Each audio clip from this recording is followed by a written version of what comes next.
Assalamualaikum warahmatullahi wabarakatuh. Salam sejahtera bagi kita sekalian. Shalom. Salam. Yang terhormat Profesor Dr.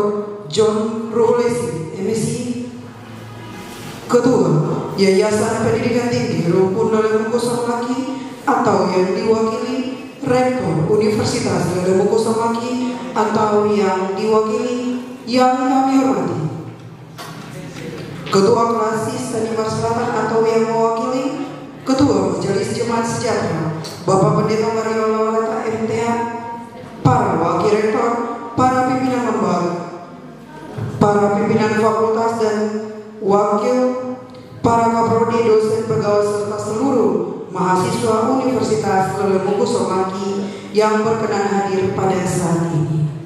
Akan kami bacakan susunan acara di saat ini sebagai berikut.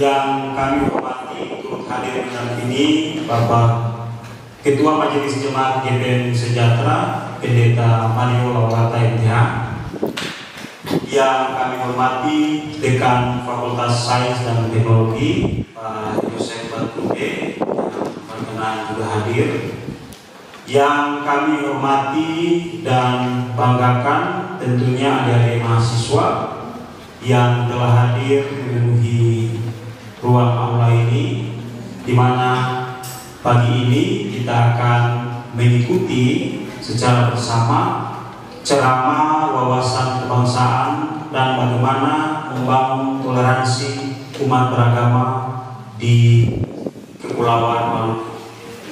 Pada kesempatan yang berbahagia ini, izinkan kami menyampaikan permohonan maaf Ibu Rektor Prof. John, karena Ibu Rektor sedang melakukan perjalanan ke luar negeri, lebih tepatnya ke Belanda, dalam rangka membangun kerjasama dengan beberapa perguruan tinggi di sana, sehingga pada saat ini beliau tidak ada bersama-sama dengan kita untuk mengikuti ceramah wawasan kebangsaan. Pertama-tama marilah kita persembahkan puji dan syukur kehadirat Tuhan yang Maha Kuasa, karena atas rahmat dan dayanya kita mulai di ceramah yang membangun bagaimana kita sebagai warga negara Indonesia tetap punya jiwa nasionalisme, termasuk juga sebagai warga negara yang beragama.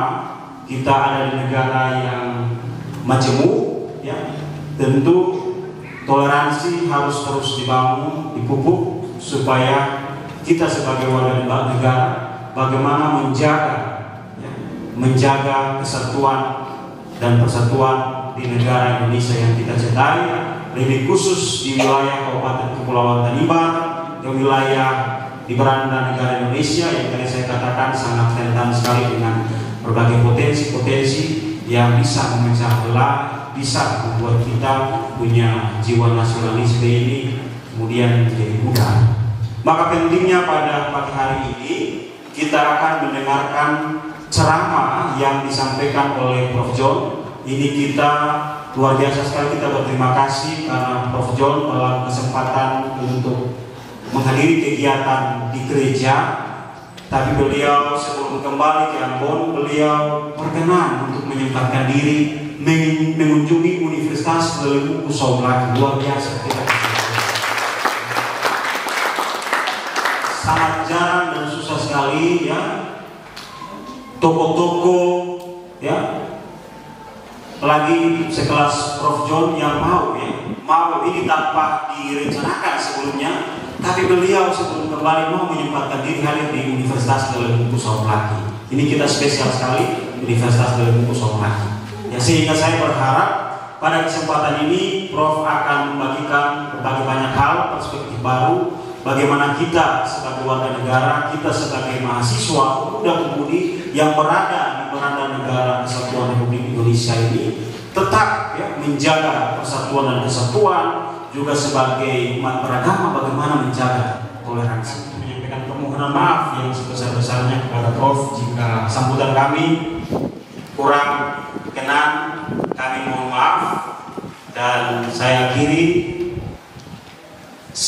assalamualaikum warahmatullahi wabarakatuh. Salam sejahtera untuk kita semua dan selamat mengikuti ceramah wawasan kebangsaan di pagi ini.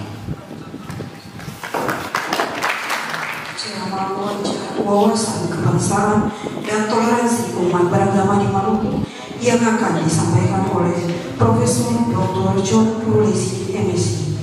Kepada Prof. Terima kasih banyak ya untuk kesempatan bisa ada dengan adik-adik semua, bisa berbagi ya di kesempatan yang bijak ini. Ya, saya kebetulan datang dalam rangka saya ikut laki-laki ya gereja Kristen Maluku, dan teman-teman ajak saya untuk jalan-jalan ke sini ya dan bisa ketemu dengan adik-adik semua. Nah, saya akan berbagi beberapa isu yang mau saya berbagi dengan kita semua ya di kesempatan yang berbahagia ini dengan adik-adik semua. Adik-adik semua, Indonesia ini adalah sebuah masyarakat yang majemuk ya. Kita majemuk dari segi agama, dari budaya, dari status sosial, dari tradisi. Kita majemuk ya. Tapi kita adalah sebuah negara kesatuan ya. Kita adalah sebuah negara kesatuan, dan oleh karena itu kita kenal ada gium yang sangat terkenal. Apa itu? Ada gium yang sangat terkenal oleh bangsa kita, apa? Bineka Tunggal Ika. Bineka Tunggal Ika artinya kita berbeda tetapi satu bangsa ya. Fakta bahwa kita adalah masyarakat bangsa yang majemuk tidak bisa kita hindari ya. Itu kemajemukan itu given, artinya kemajemukan itu sesuatu yang terberi ya. Siapa yang hebat? Tuhan lah, Tuhan yang menciptakan perbedaan itu ya. Dan oleh karena itu mengapa orang bicara tentang kemajemukan atau pluralisme? Pluralisme adalah paham yang positif dan optimistik terhadap adanya perbedaan ya. Jadi kalau kita bicara tentang pluralisme adalah kita berbicara tentang kita menerima kemajemukan sebagai fakta bangsa kita. Kita menerima kemajemukan Islam ya, ada teman-teman, ada mahasiswa Muslim juga di sini ya, Kristen ya. Kita hidup bersama sebagai fakta dari sebuah masyarakat yang majemuk ya. Oleh karena itu kemajemukan kita dan kemajemukan tidak bisa kita hindari, baik secara agama, budaya, status sosial, suku ya. Soalnya sekali lagi saya mengatakan kemajemukan adalah fakta yang tidak bisa kita ingkari, dia given. Tetapi soalnya adalah bagaimana kita bisa hidup di tengah-tengah masyarakat yang majemuk, bagaimana sikap kita ya di tengah masyarakat yang majemuk. Sebab kalau sikap kita menganggap orang lain musuh, kita menganggap orang lain itu lawan, otomatis sikap kita adalah juga berbeda. Tetapi kalau kita menganggap orang lain itu adalah saudara kita, maka dengan demikian kita bisa membangun sebuah kenyataan hidup. Bagi masyarakat Barat, masyarakat Belanda misalnya, Eropa, itu 10 tahun atau 20 tahun yang lalu di Belanda, di Amerika, di Eropa sana, mereka hanya hidup sendiri. Yang ada adalah agama Kristen dan Yahudi. Dan itu perbedaan itu tidak terlalu menyorot karena agama Kristen dan Yahudi itu sama-sama memiliki Alkitab ya sebagai kitab suci. Tetapi kemudian 10 tahun yang lalu bangsa-bangsa Eropa, Amerika menjadi sangat terkejut. Oleh karena apa? Sekarang ini mereka berada di dalam fakta kemajemukan. Di sana ada Islam sekarang ini ya, dan itu fakta daripada sebuah kenyataan. Oleh karena itu mereka sekarang menghadapi apa yang disebut sebagai apa? Plural shock. Plural shock itu mereka betul-betul kaget dengan perkembangan kemajemukan kita, ya, kemajemukan di sana, ya. Dulu tidak ada Islam, sekarang ada. Dan oleh karena itu kita melihat banyak sekali ketegangan-ketegangan yang terjadi, ya, banyak sekali di tengah-tengah masyarakat. Dan itu bahaya sekarang, ya, bahaya. Ada seorang ahli yang namanya Kimball. Kimball itu dia mengatakan bahwa agama pada dasarnya membawa nilai-nilai positif, nilai-nilai kebenaran, nilai-nilai keadilan, nilai-nilai perdamaian. Tetapi pada sisi yang lain, agama juga banyak kekerasan di dalam masyarakat, banyak kejahatan di dalam masyarakat yang juga dilakukan dengan dan atas nama agama. Jadi oleh karena itu adik-adik, bagaimana kita beragama secara baik supaya agama itu betul-betul mencerahkan. Agama itu betul-betul menolong kita untuk hidup bersama. Agama itu betul-betul membebaskan kita dari apa? Kekerasan. Dan itu dikatakan oleh Kimball. Dia bilang ada 5 tesis mengapa agama menjadi akar kekerasan. Dia bilang ya. Yang pertama adalah kebenaran yang absolut. Ya, kebenaran yang absolut. Kebenaran mutlak. Dibilang kebenaran mutlak ini orang menganggap agamanya yang paling benar. Saya menganggap agamanya yang paling benar. Dan kita mentuhankan agama. Kalau kita mentuhankan agama, maka otomatis kita tidak akan menerima agama lain. Sebab agama itu Tuhan loh. Agama dan Tuhan itu berbeda kan? Sama atau tidak? Agama dan Tuhan itu sama atau tidak? Beda.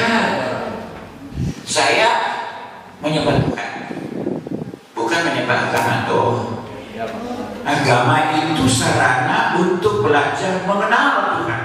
Itu jelas ya. Tetapi Kimball bilang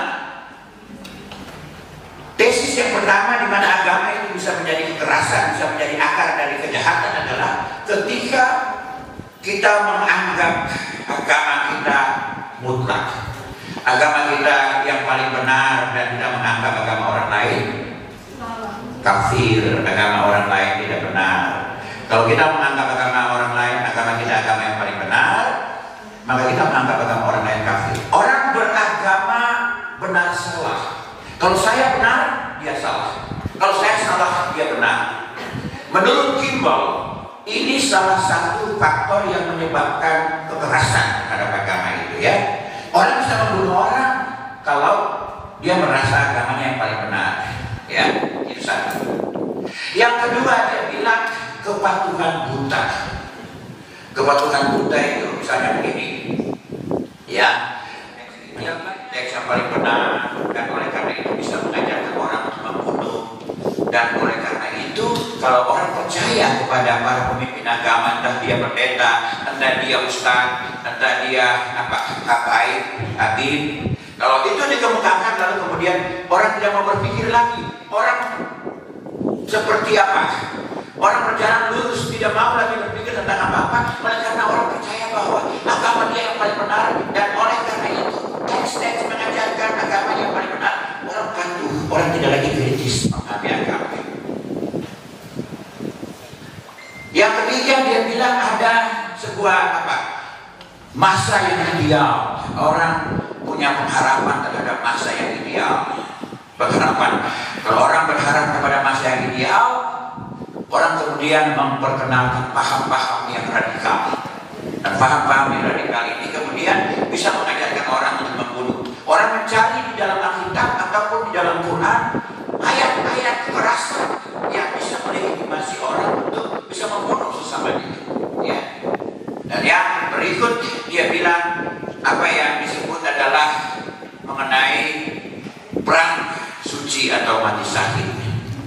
Ya, orang bisa mati syahid ya hanya untuk kebenaran agamanya, dan kami juga bisa mengorbankan orang lain. Anda lihat misalnya, dengar misalnya orang bom bunuh diri, ya bom bunuh diri. Saya mau mengatakan kalau kita bicara tentang radikal, itu tidak hanya menuju kepada satu agama. Misalnya orang mengatakan agama A atau agama B itu radikal. Tidak. Radikalisme itu tidak sangat berkaitan dengan agama. Ya, radikalisme itu ideologi. Ya, dan oleh karena itu, ya jangan sampai kita mengatakan bahwa satu agama saja ada kekerasan. Tidak, bukan itu ya. Tetapi Iqbal mengatakan di dalam agama itu ada hal yang kalau tidak dibenahi secara baik, agama itu bisa menjadi sumber kekerasan. Dan oleh karena itu menurut Iqbal, bagaimana kemudian agama itu harus dibenahi? Bagaimana caranya untuk membenahinya? Masing-masing agama harus melakukan koreksi di dalam dirinya. Ya. Kemudian ada satu orang ahli, dia bilang Islam, Kristen, dan Yahudi. Islam, Kristen, dan Yahudi itu agama apa? Itu agama sekutu. Ya. Agama sekutu itu oleh karena kita kenal daripada Abraham religion, Abrahamic religion. Abraham punya anak berapa? Dua, satu Ismail dan satu Ishak. Ya, yang dari Ismail itu kemudian kita mengenal Islam, dan dari Ishak itu kemudian kita mengenal Kristen dan Yahudi. Dan oleh karena itu menurut para ahli bilang begini, untuk memahami agama secara benar kita harus kembali kepada agama-agama samawi, Abrahamic tradisi Abraham. Untuk masing-masing agama harus meneliti secara baik di dalamnya nilai-nilainya. Apakah ada ayat-ayat tertentu yang disebut sebagai ayat secret text, teks rahasia yang mengajarkan tentang Allah yang penuh kekerasan, Allah yang membunuh. Teks-teks itu harus kita cari. Di dalam Kristen adakah? Di dalam Yahudi ada atau tidak? Di dalam Islam ada atau tidak? Kalau ada teks-teks secret seperti itu, maka yang harus kita lakukan adalah bagaimana kita melakukan dekonstruksi. Dekonstruksi itu artinya membongkar teks-teks yang mengatakan seperti itu, kemudian merekonstruksi teks itu menjadi sesuatu yang baru. Untuk apa? Untuk kepentingan perdamaian, kepentingan bersama. Jadi adik-adik semua, agama itu intinya adalah pada hakikatnya baik. Ya, dia mengajarkan tentang nilai-nilai yang positif, perdamaian, keadilan, kebenaran, tentang hidup bersama. Tetapi pada sisi yang lain, agama itu bisa digunakan untuk kepentingan kejahatan, melakukan kejahatan dan mencari legitimasinya di dalam ayat-ayat, baik di dalam Alkitab maupun di dalam Al-Quran dan ajaran-ajaran yang berlaku. Itu dulu ya. Saya mau katakan itu. Sekarang, bagaimana kemudian kita membangun kehidupan beragama kita? Bagaimana kemudian kita mau menjadikan agama itu mencerahkan? Nah, kalau kita tidak bisa membangun agama itu mencerahkan, itu ada di belum lahir ya? Belum lahir. Itu bukan konflik agama, tetapi konflik yang menggunakan agama menggunakan simbol-simbol agama untuk kekerasan, ya. Dan oleh karena itu, bagaimana kemudian kita mulai belajar tentang bagaimana agama yang mencerahkan, ya. Agama yang mencerahkan itu agama yang bagaimana? Agama yang mencerahkan itu adalah agama yang berbasis pada hati kita. Ya, kalau di dalam Islam itu disebutkan ruh. Ya, di dalam Kristen kita mengenal agama yang berbasis pada hati. Agama yang berbasis pada hati, ya. Hati, ya. Kita hidup di tengah-tengah masyarakat yang lebay sekarang ini, toh. Era yang lebay, era yang galau, era yang penuh kekerasan mana-mana sekarang. Ya toh, era yang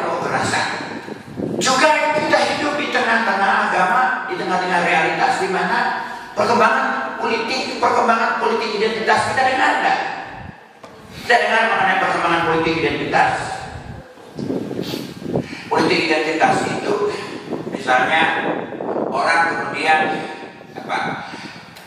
menggunakan identitas sebagai agamanya, identitas agamanya, membangun kehidupan agamanya, kemudian berhadapan dengan agama lain sebagai kekuatan yang melawan, menghadapi dengan lawan. Dan ini berbahaya ya, kalau kita tidak hati-hati, kita bisa politik identitas itu akan menghancurkan kita.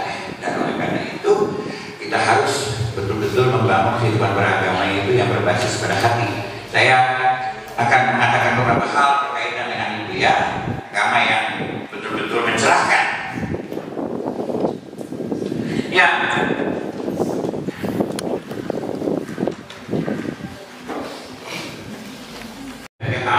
saya boleh minta diskusi disusun, digabungkan.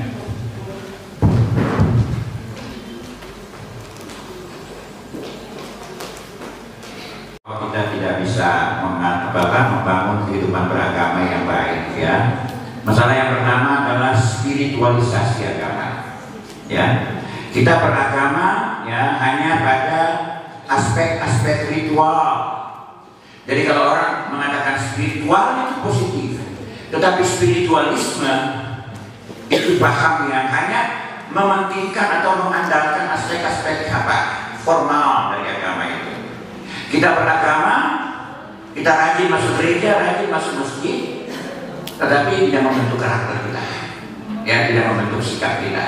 Dan oleh karena itu spiritualisasi itu, ya, dia cenderung untuk membuat kita hanya beragama, tetapi kehidupan rohani kita tidak mengalami pertumbuhan. Ya, ada banyak orang yang hidup betul-betul bergereja, ya, rajin bergereja, tapi moralnya, etikanya tidak benar,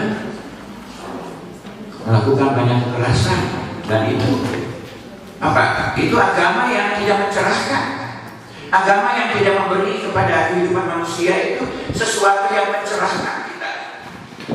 Dan oleh karena itu kita butuh bagaimana kita beragama untuk mencerahkan, ya. Aspek yang kedua adalah kita kenal istilah rutinisme, kemudian kita kenal formalisme dan verbalisme. Rutinisme itu kita beragama hanya karena rutin. Orang masuk gereja, saya masuk gereja, tiap hari masuk gereja, dan perilakunya tidak berubah. Kita masuk masjid, tetapi perilakunya tidak berubah. Itu rutin.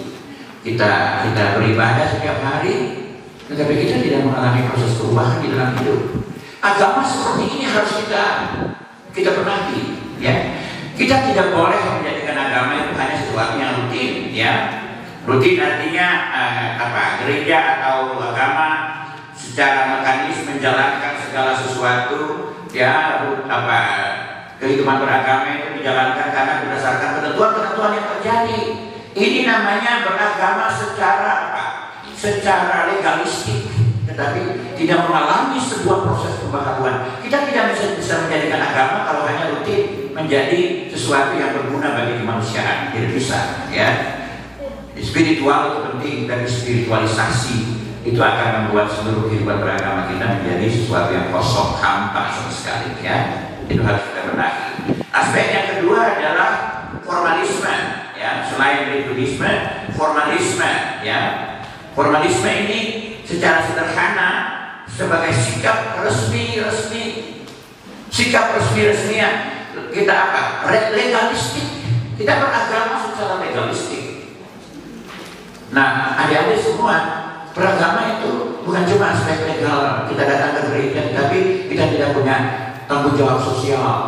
Kita beragama, datang ke gereja, tapi relasi kita dengan teman-teman yang tidak seiman berbeda. Itu namanya kita beragamanya formal saja. Ya, jangan kita beragama secara formal, sebab itu tidak akan menjadikan kehidupan beragama kita menjadi sesuatu yang lebih baik. Dan yang terakhir, kita verbalisme. Verbalisme ini kata dan perbuatan satu. Kita beragama, tetapi hidup kita berbeda, ya. Dan itu sama sekali berbahaya, pluralisme, ya. Tidak menyatukan kata dan perbuatan, ya. Jadi kadang-kadang orang bicara tentang cinta kasih, orang bicara tentang keadilan, orang bicara tentang perdamaian, orang berbicara tentang pengampunan, tetapi kelakuannya justru melakukan kekerasan. Nah, bahaya dari rutinisme, bahaya dari formalisme, bahaya dari verbalisme itu menjadikan agama itu tidak mencerahkan. Ya, agama itu dia tidak melahirkan perubahan, dia tidak melahirkan transformasi dalam kehidupan manusia, dia tidak melahirkan perubahan. Kita beragama tetapi apa? Kita tidak merasa damai, ya. Kita beragama hanya rutin, kita beragama hanya formal, kita beragama hanya verbal, tetapi makna agama tidak kita resapi, tidak kita hayati dalam hidup kita. Adik-adik semua, ini ancaman, ini virus yang bisa membuat agama bisa menjadi kekerasan. Ya, kita melihat agama itu bisa menjadi kekerasan dalam hidup kita, dan itu bisa menimbulkan banyak hal. Ya, aspek yang berikut adalah politisasi agama. Ini seringkali berbahaya. Orang menjadikan agama sebagai alat. Sekarang ini mana-mana menjelang pemilu, ya, menjelang pemilu sekarang ini orang bicara tentang politik identitas. Sekarang orang mengenakan identitas agama, ya. Orang mau memilih seseorang, orang melihat betul-betul agama itu menjadi kekuatan untuk melakukan politisasi. Ini secara ideologis agama berdiri berhadapan-hadapan dengan agama lain. Agama berdiri vis a vis dengan agama lain untuk apa? Untuk kepentingan politik. Orang bisa bikin apa saja. Orang bisa menggerakkan seluruh potensi umat untuk kepentingan politik. Kita akan menghadapi bahaya dari politisasi agama ini, dan oleh karena itu politik identitas itu akan menjadi masalah paling serius untuk kita hadapi di saat-saat kita melakukan proses-proses pemilu, terutama proses pemilihan presiden dan wakil presiden nanti. Ya, politisasi agama. Ya, jadi apa? Agama menjadi identitas politik. Adik-adik semua, ini bahaya. Ya, orang menjadikan agama sebagai identitas politik, dan itu tidak akan menolong, ya. Tidak akan menolong, ya. Agama itu mencerahkan. Kalau kita sudah menjadikan agama sebagai alat politik, ya. Jadi adik-adik, tadi saya katakan, ya, Iqbal bilang ada 4 atau 5 tadi, ya. 1, kebenaran absolut. Yang kedua, ketaatan buta. Dan yang ketiga, samanya ideal. Yang berikut, tujuan menghalalkan cara. Kalau kita ini banyak agama itu dijadikan tujuan, dan oleh karena itu dia bisa melakukan apa saja. Dan yang berikut, peran suci. Menurut Iqbal, itu agama menjadi angka kekerasan, bisa membunuh orang. Kemudian yang berikut, saya tadi katakan kepada Anda semua bahwa ada 3 hal. Yang pertama, kita beragama secara rutin, kita beragama hanya formal, kita beragama hanya verbal. Itu membuat agama tidak mencerahkan. Kita harus membangun kehidupan beragama yang mencerahkan. Lalu yang berikut, politisasi agama. Politisasi agama itu membuat agama sangat berbahaya. Konflik 1999, saya orang yang terlibat di dalam proses perdamaian konflik Maluku. Dan salah satu faktor yang saya lihat adalah agama dijadikan sebagai instrumen politik. Agama dijadikan sebagai alat politik, dan oleh karena itu orang mengatakan konflik Maluku adalah konflik agama. Menurut saya tidak. Agama dijadikan sebagai identitas politik dan alat politik untuk menggerakkan massa. Ya. Sebab apa?